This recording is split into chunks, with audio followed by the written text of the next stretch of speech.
Hello, everyone. We would like to start our presentation and hopefully we will be able to share our little presentation here. So,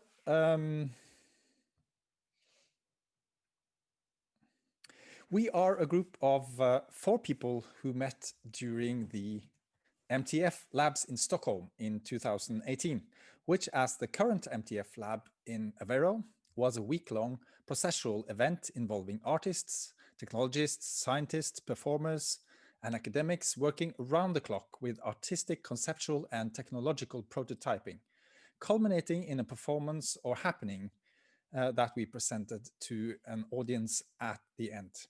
And who are we? Kirsi, would you like to start? Yes, I can do that. So, my name is Kirsi Mustalahti. I'm a culture and event producer, senior manager, and master of art in theater long time ago. And from artistic work, I have done plenty of management and organizing events, festivals around the world. And it is my expertise and my passion about accessibility. So I have also had a chance to develop global network for professionals aiming to work towards better world for everyone by using culture and art as a tool for that. And since August, I have been working here for City of Tampere, which is Tampere and region 19 municipalities is applying to be the European Capital of Culture 2026. And I'm the project coordinator in this project. And my aim is to secure that accessibility and better service and evaluation on equal possibilities is coming true in this huge project. So that's who I am.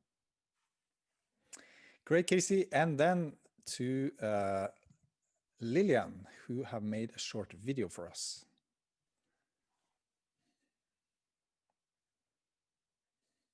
We can't hear Lilian. Sorry about that. I need to.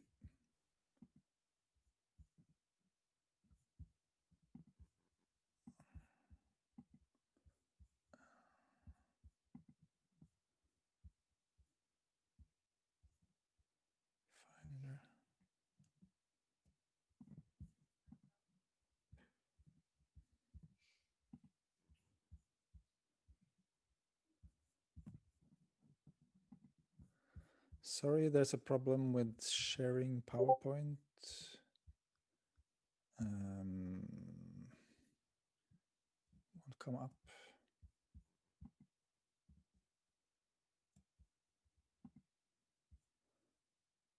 Yep, there we have it again. Okay, let's try once more to get the presentation from Lilian. Hi everyone, my name is Lillian and I'm one of the 4 members of the Dance AI project where I participate as a dancer. And just briefly introducing myself, I'm born and raised in Stockholm, based in Stockholm. My background has been in dancing before, but in the later years I've gotten into the world of technology and especially interaction design and sound interaction and how you can interact with your body movements through sounds. But as of now, I'm working as a web developer in Stockholm. That was a brief introduction of me. I'm sorry I couldn't participate in the presentation, but I'm sure Andreas and Kirsi is holding it down very well.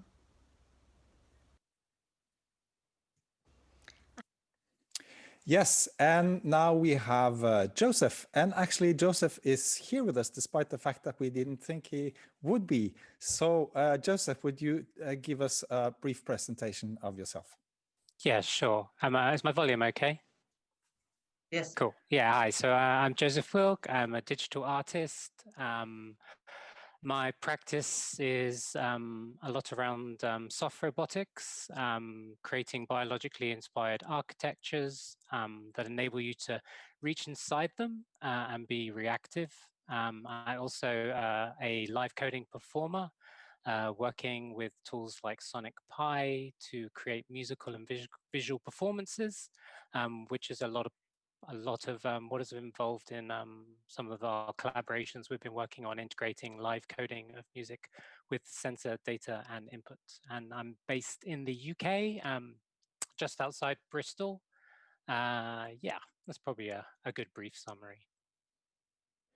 Thank you, Joseph. And yeah, my name is Andreas. I'm an associate professor in music technology at the Norwegian University of Science and Technology, and I'm based in Trondheim in the middle of Norway. And my main research interest since 2012 has been interactive music for dancers with different abilities, using computer vision technologies along with wearable sensors. So the performance that we will start to talk about happened in a very special venue that really called out for a site-specific approach. It took place in a gigantic shutdown nuclear reactor called R1, located 25 meters below ground and only accessible through a tiny elevator. It was used in the 50s and 60s for research, but eventually closed down.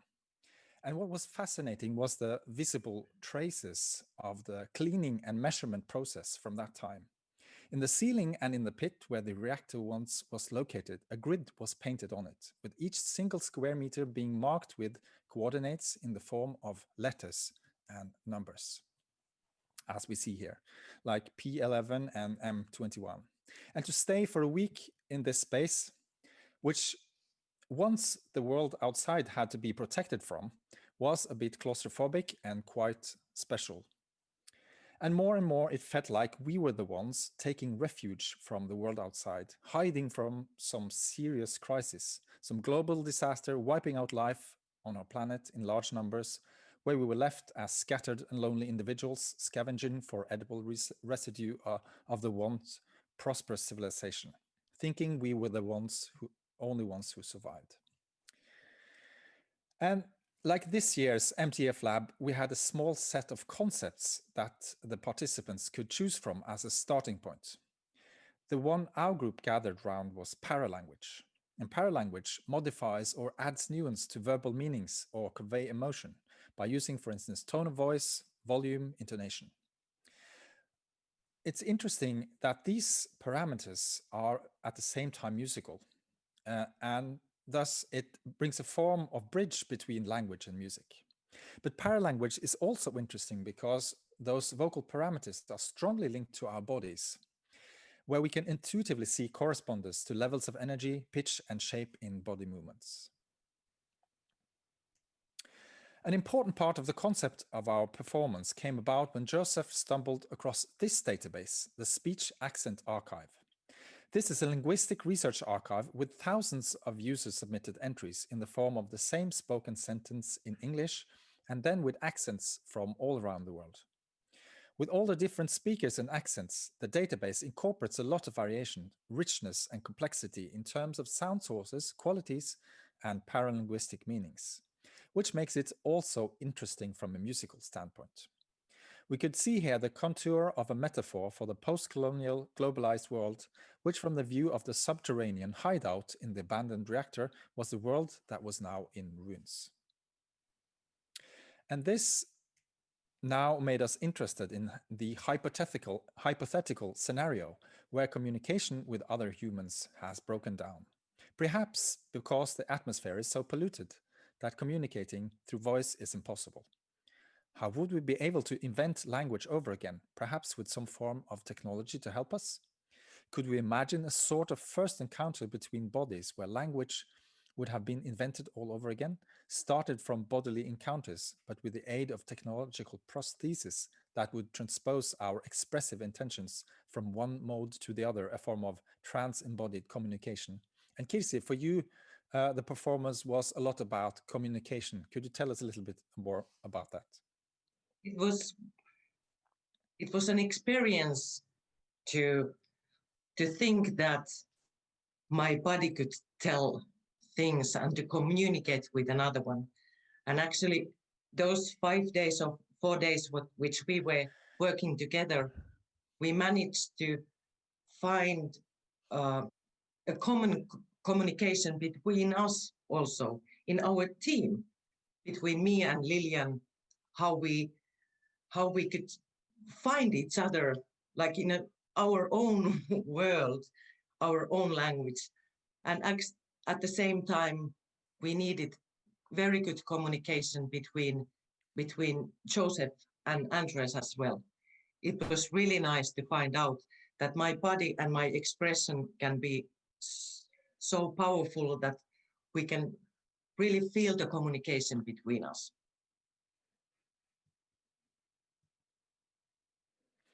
Yeah, and here we see some images from the performance, which we will see a little bit of video from shortly.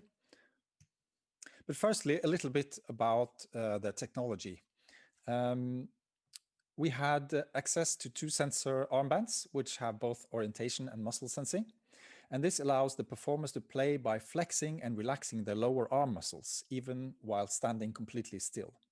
In addition, we had 2 other orientation sensors, which could attach to the center of the back of the performers, so that they could use rotational movements in addition to bending back and forth. The direction of the torso seemed particularly important in this setting, especially regarding the degree to which the performers were facing each other. In that way, the performers could play sounds from the archive through their movements. And on top of that, Joseph was adding sonic flavor to the performance through live coding, playing and manipulating the sound materials. Joseph, do you have just briefly a little bit about your live coding and how you did it? Yeah, sure. So we were working with Sonic Pi, which is an open source tool that you can freely download and runs on all platforms.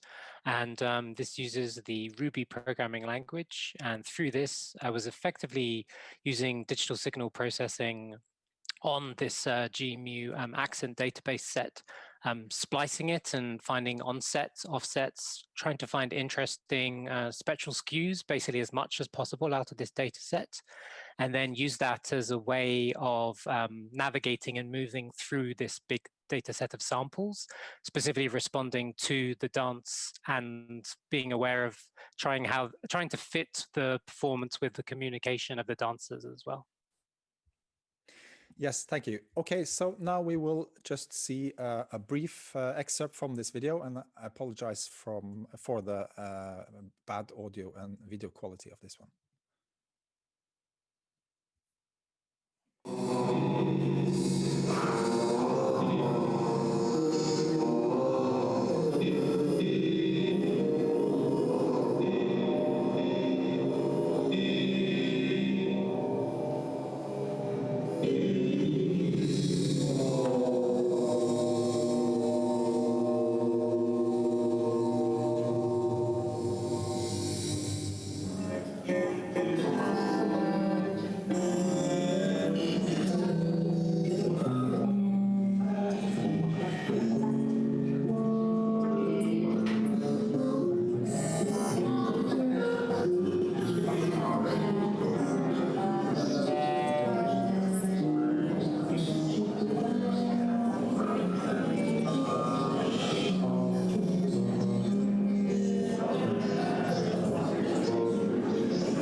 Okay, so now let's go back to the presentation, which seemed to disappear every time I switch to something else.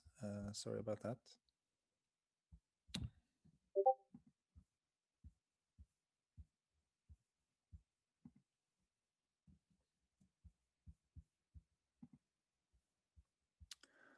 Yes.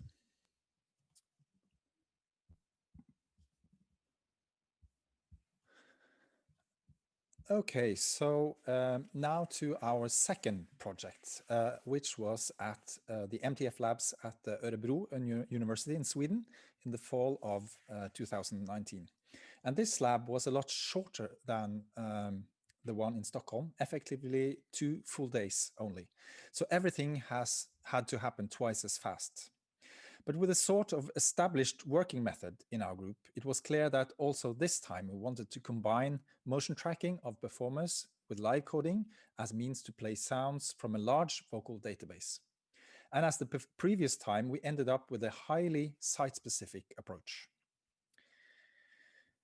After having the initial welcome and brainstorming in the robotics systems lab with Vahaken taking notes and drawing, as we can see here, very nice, that one.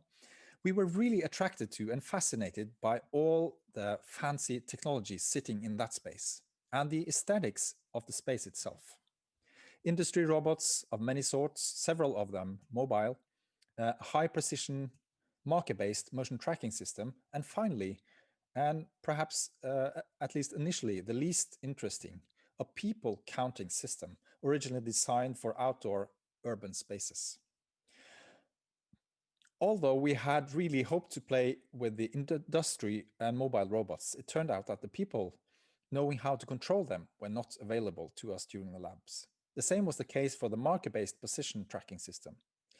However, we could use the people counting surveillance system in the room, working as a very rough form of position tracking that, if certain conditions were fulfilled at least, could also give us a value for the distance between performers. There was only one complicating thing with this system, and that was that it didn't attach an identifier to each person that was counted, meaning that we would never know which person we got position data from. And with only 2 people in the tracking area, however, the choices were naturally narrowed down so that the distance measurements would be predictable. Everything in the lab signaled cutting-edge technology and simultaneously a very techno-optimistic stance. And in many ways, it was the antithesis to the Reaktorhall in Stockholm. And with a site-specific approach, this would have to mean that we would play on a completely different set of meanings and contexts. The completely different context compared to Stockholm also called for a completely different aesthetic as well as ethics. Here we dealt with a system designed for surveillance.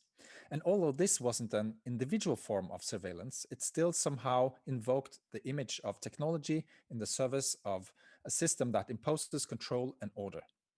And in Norway, there's a children's story about a goat who has learned to count from 1 to 10. But when she tries to count the other farm animals, they stubbornly refuse to be counted. In the same way, many people feel that being measured, counted, weighed, or judged without consent produces a stubborn resistance to surveillance and control. It was quite evident, therefore, that we needed another sound database.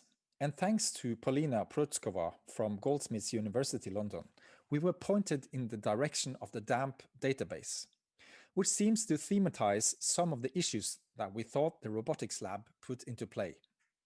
This database consists of pop songs sung by amateur singers recorded in the social karaoke app Smule for mobile devices and now hosted by Karma, where the app was developed. The many thousands karaoke performances in the database embrace many different affective dimensions. On one side, each individual performance exposes something personal and vulnerable, with imperfections of untrained amateur singers being abundant.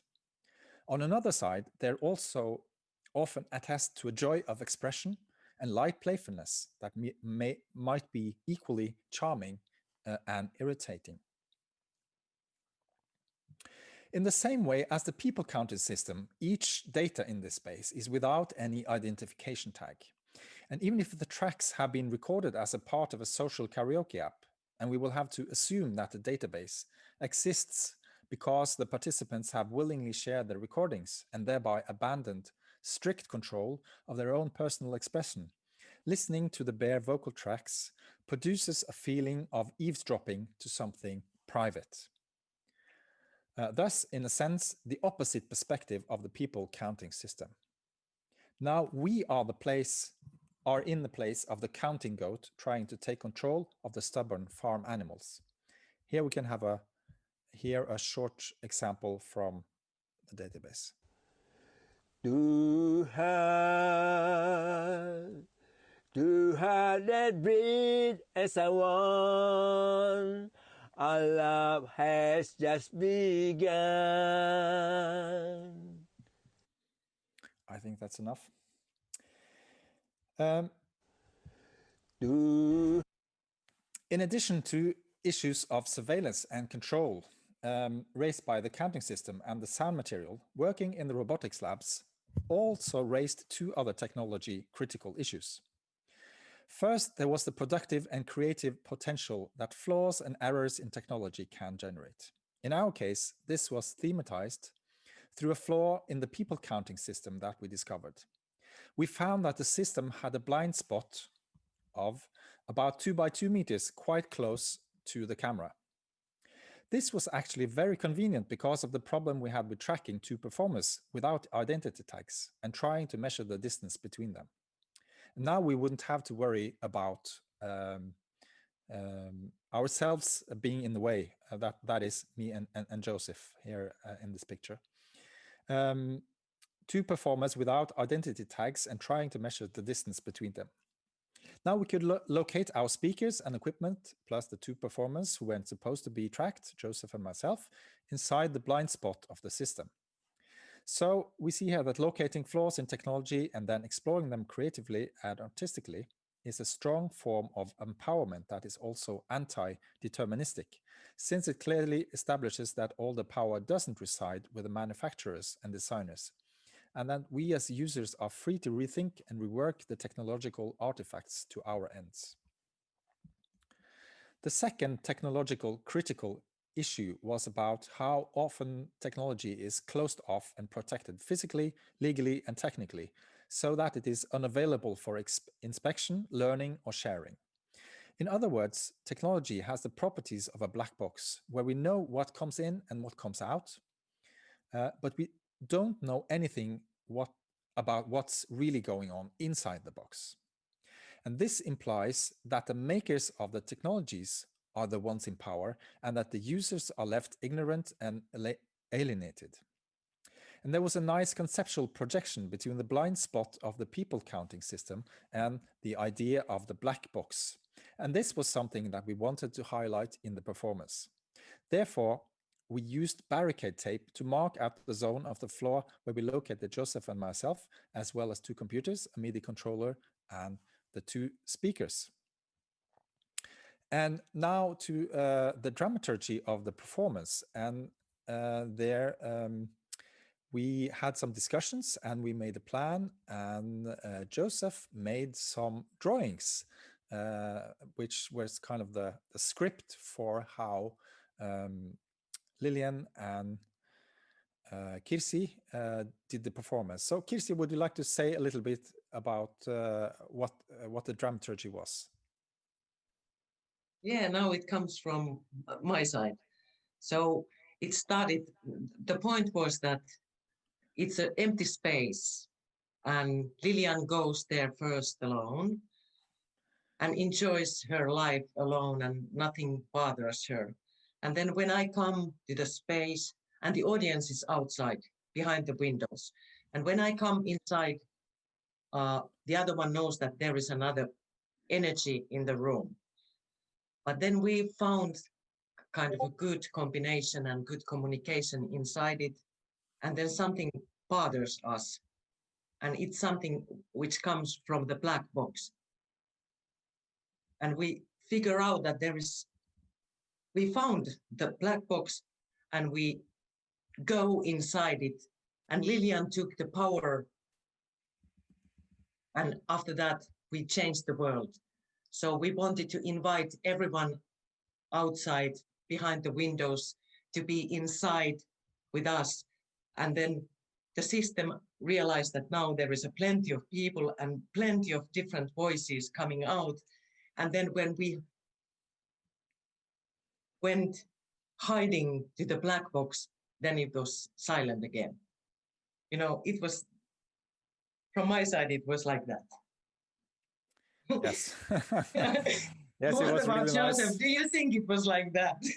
Yes, Joseph, tell us your version of that.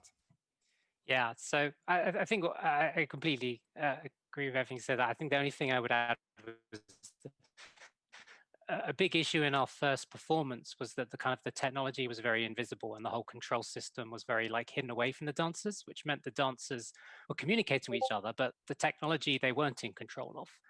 And so kind of a key overriding goal with this was to really give the dancers the control of the technology, for them to actually take control of what was generating the sound through their movements, and then be able to decide what they want to do with it. I think that kind of was the choreography leading to that moment where they step inside the black box and take control of the communication between themselves.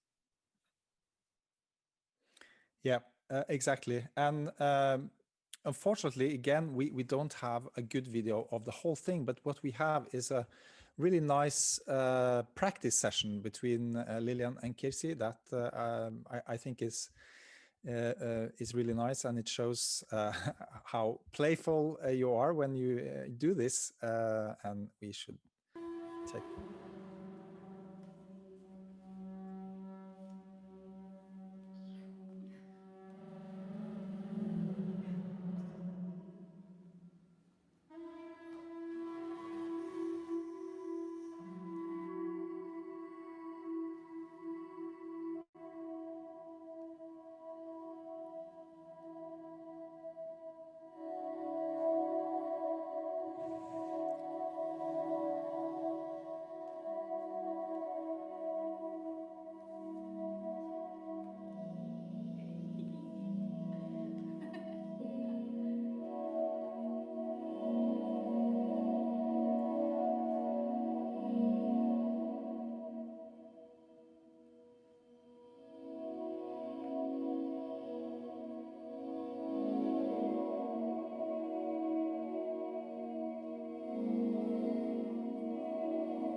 Yes, really nice. And let's go back to the slides and show how it looked like when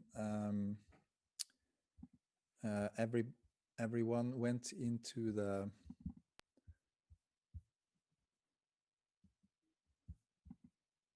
black box. It looked like this. Just have a few seconds there. We can see Kirsi pushing Michaela into the black box. Yes. Okay. So that was our little thing in Örebro. Very fun thing to do again. But apart from that, actually, Lilian and Kirsi, they managed to do a second project during those 2 days, namely the AI drummer. And that was a project that involved also the position or the people counting system. And it was led by Professor Alessandro Safiotti and his team. And they had a system that generated drum beats with the input from a performer. And in this case, they had then connected this to the people counting system. And first, we will see a short video from, again, a practice session.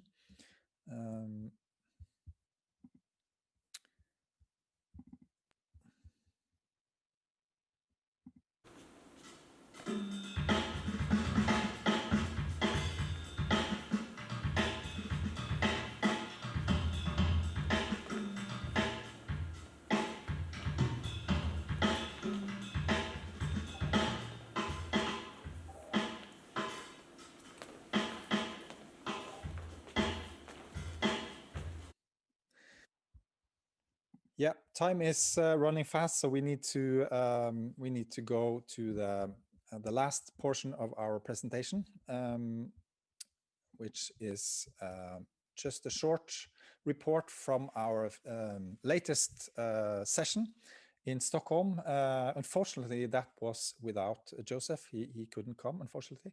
And it was investigating something called Gaussian mixture models that was used for simple pose recognition.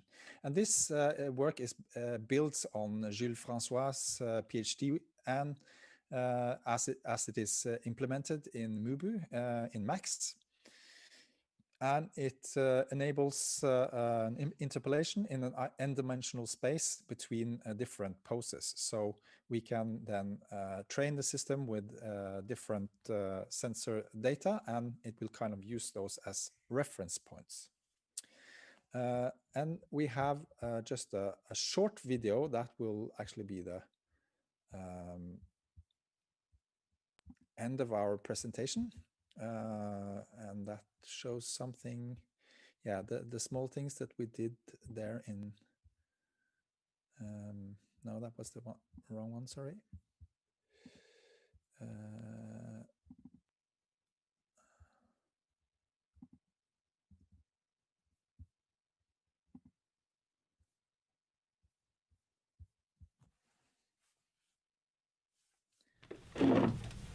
So, We have this to work with, yes, and we have two of them, two of these sensors, yes. and we have 3 positions or models to work with. Yes.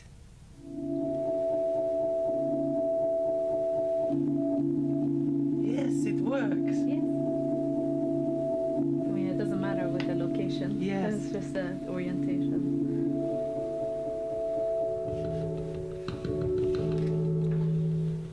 But it's also something that can be played. It was a huge success. We are done. Okay.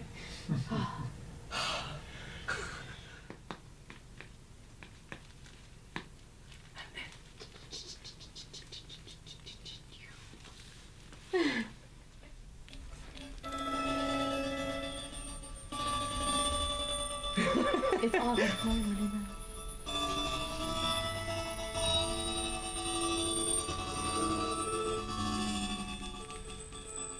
Get ready for position 1. Recording position 1.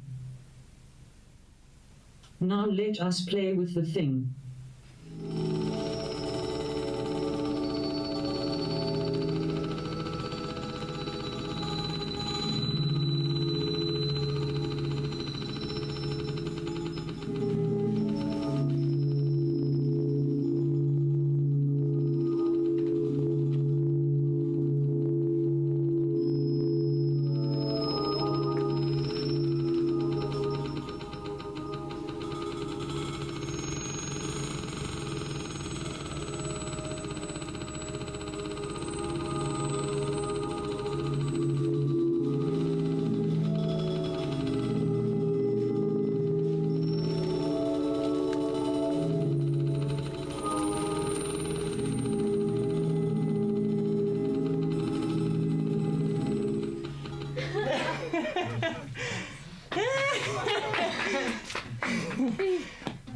Let's play with the thing.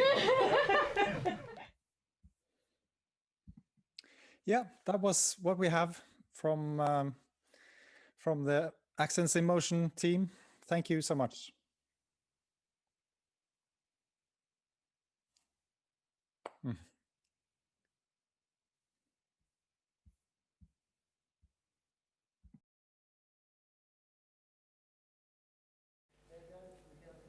I'm just going to say a quick thank you to the Accents in Motion Dance AI team. That was so amazing. Thank you so much. I'm so glad that you did this presentation as well, because we've been recording it and we want to post it. And we haven't had this kind of record of your work so far, and it's been well overdue with a full narrative and all of the technical and artistic elements. And it's been so well articulated as well, so we're super, super happy that you know, you were all able to be here for this presentation as well. Thank you all so much for making the time. And I know that you're in completely different time zones. So for some of you, it is, what is it? 8:30, 9:30, and 10:30, right? In the different time zones. So it's really, really brilliant. Thank you so much. So we will post the recording online and stuff, and obviously feel free to use it also in your work and when you're doing, you know, follow-ups, because obviously this is an ongoing project now, right? And it will go from, hopefully, from strength to strength from here on as well. So whichever way we can support it, obviously we will support it because it's an amazing project. Also, I'm not sure how many of the Untitled team were able to see you, but if we are able to, if they haven't been able to see it live, I will make sure that they get a link to this so that we can somehow connect you to that project as well, because I think there are some link-ups to be done there as well with some of their, you know, motion algorithms. And I don't know, Joseph, how much you were able to follow that side of things. Oh, beg your pardon, sorry. All right, I'm over here and I'm looking up at them, so yeah. So Joseph, I don't know if you had a chance to see any of the presentations from Untitled, this European project that we did an exclusive on yesterday. In any case, I can send you some stuff, and I think you guys should definitely link with this. It's basically collaboration between UCL and KTH in Stockholm, Casa Paganini in Genoa, Euromove in France, Durham University. It's really kind of pushing the boundaries on movement, both detection and prediction, and algorithms for robotics that mimic human movement, etc. So there's some really interesting stuff going on there. Finally, it's Ada Lovelace Day today. Here's one sort of wonderful team that has 2 female, 2 male creators on the team. And so for the sake of the female ones, Kirsi and Lillian, happy Ada Lovelace Day. I see that Andreas has been wearing the Ada t-shirt on those videos, which is so appropriate. So it's just been flagged up to me that it's Ada Lovelace Day. So we'll pass on to David Cox, who's here in person with us. So such a shame you guys can't be with us. Hopefully next time. We really, really look forward to seeing you in person as well.